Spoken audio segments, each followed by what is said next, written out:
Hola, vamos a resolver aquí el quinto problema de la serie de problemas iniciales de control de máquinas de corriente continua. Y en este problema vamos a inicialmente considerar la situación final del problema 1 de la máquina. La máquina es la misma que hemos tenido hasta ahora en todos estos problemas de esta misma serie. Y la tenemos funcionando en el punto P2, es decir, la tenemos, si recordamos los datos, pues trabajando la máquina desarrollando un par motor de 4 Nm y su eje girando a una velocidad en revoluciones por minuto de 1000 revoluciones por minuto. Entonces se desea de cambiar la tensión aplicada a la máquina de forma tal de que pase a funcionar del primer al segundo cuadrante del plano par velocidad, de tal forma que la velocidad a la que gire sea de 300 revoluciones por minuto, la velocidad a la que tenga que girar. Pero trabajando en el segundo cuadrante, esa velocidad tendría que ser negativa, al haber considerado velocidades del primer cuadrante positivas. ¿Qué situación puede ser esta? Bueno, pues por ejemplo vamos a comentar esta situación en un sistema de elevación clásico. Bueno, pues tenemos la polea sobre la cual se encuentra arrollado el cable. Entonces vamos a tener la cabina en la que transportamos el material, y vamos a tener el contrapeso. ¿De acuerdo? Entonces el punto P2, por ejemplo, puede ser el caso donde el par se está aplicando de forma tal, por ejemplo, el par motor, de forma tal que esté elevando la cabina, que esté completamente cargada, de forma que la masa de la cabina más la masa transportada sea igual que la masa del contrapeso, sea mayor, perdón, no igual que la masa del contrapeso.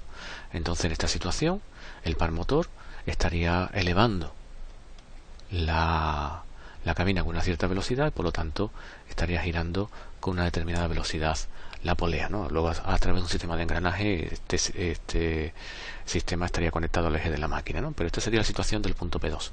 ¿Cuál sería la situación? Es decir, una cabina completamente cargada, con contrapeso, completamente cargada, de forma que la suma de masas del lado de cabina sea mayor que la suma de masas del contrapeso. ¿Cuál sería la situación del punto P9? La situación del punto P9, bueno, tendríamos el contrapeso y tendríamos la cabina. Tendríamos que decidir sentido de traslación de la cabina o sentido de giro de la polea, y tenemos que decidir sentido de par. Bien, el punto P9, como vimos ya en la unidad 2, ¿no? Todo esto evidentemente es recordatorio de la unidad 2, vemos que el punto P9 sigue teniendo el mismo par que antes, es decir, será un par positivo. Por lo tanto, el sentido del par en el punto P9 tendrá que ser el mismo que el sentido del par en el punto P2. La velocidad de giro de la máquina ahora es negativa. Por lo tanto, la velocidad de giro de la polea tendrá sentido contrario, y la velocidad de traslación de la cabina, pues evidentemente también tendrá sentido contrario. ¿Esto qué indica? Esto indica evidentemente que el par motor está contrarrestando la caída natural de la cabina. Entonces eso quiere decir que la cabina tiene que seguir completamente cargada, de forma tal que la masa de cabina más masa transportada en este lado siga siendo igual a un valor mayor que la masa del contrapeso, evidentemente. Entonces tendríamos, este sería el segundo cuadrante, cuando haya que bajar una cabina, por ejemplo, con a una velocidad determinada. Bien, pues esta sería la situación. Vamos a suponer que hemos subido la cabina y ahora tenemos que bajar la cabina. Es un caso particular donde hemos subido a una determinada velocidad ejerciendo un par, y ahora vamos a suponer que tenemos que ejercer el mismo par, pero para bajar a una velocidad un poco más pequeña. Bien, nos llevamos el dibujo de la característica de par a la nueva página que vamos a utilizar para resolverlo. Nos situamos aquí y vamos a hacer cuentas. Vamos a ver. Los datos del punto P2 evidentemente ya los conocemos de problemas anteriores. Vamos a irnos al punto P9. El punto P9 se caracteriza por una velocidad que hemos dicho que va a ser, aquí está un poquito mal dibujado, que sería esto, de menos 300 revoluciones por minuto en este problema, y el par motor en este problema para el punto 9 sigue siendo de 4 Nm. Ahora bien, como el par es de 4 Nm y el K-flujo en todo el del motor, en todos los problemas es constante, sabemos que la intensidad de inducido para el punto P9 será de 4,37 amperios. Ya la hemos calculado antes, es decir, siempre que en este problema el par sea de 4 Nm, si el K-flujo se mantiene constante, la intensidad de inducido es de 4,37 amperios. No cambia la intensidad de inducido, sino cambia el par. Entonces, aplicando Kirchhoff al inducido, es decir, este sería nuestro motor. De manera simplificada, esta sería nuestra resistencia de inducido.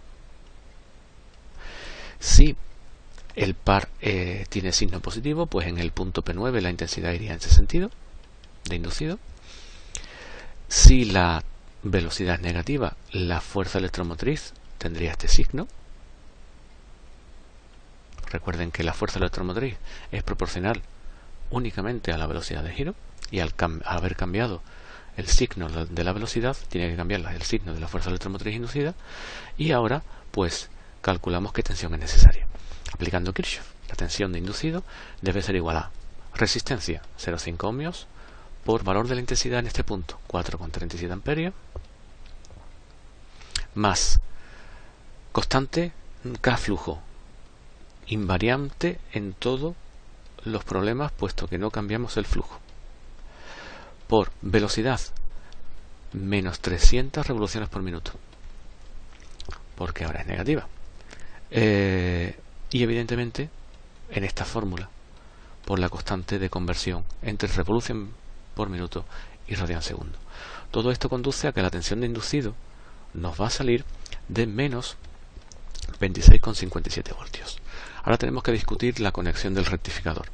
Sabemos que esta tensión tiene que ser negativa arriba y positiva abajo porque nos sale menos, es decir, el signo de referencia positivo de la tensión va arriba. Si numéricamente nos sale negativa, la polaridad real es contraria. Bien, el rectificador es este de acá. Ahora la pregunta es, si mantenemos la representación del rectificador de esta forma, ¿cómo sería la conexión? La intensidad es la que define la conexión. Si la intensidad ha de circular en este sentido, de arriba hacia abajo, eso quiere decir que la conexión del rectificador tendrá que ser esta, para que la intensidad salga del único terminal que puede salir del rectificador y entre por el otro. Por lo tanto, tensión de inducido y tensión de salida del rectificador son iguales, puesto que no hay intercambio en las conexiones entre ambos. Por lo tanto, menos 26,57 voltios en el rectificador será como es trifásico, y la tensión de línea eficaz es de 400 voltios, pues el ángulo de disparo deberá ser de 92,82 grados. Como ha de salir una tensión negativa en el rectificador, el ángulo ha de ser mayor de 90 grados. Y con esto pues se termina la resolución de este quinto problema de la serie de problemas iniciales de control de máquinas de corriente continua.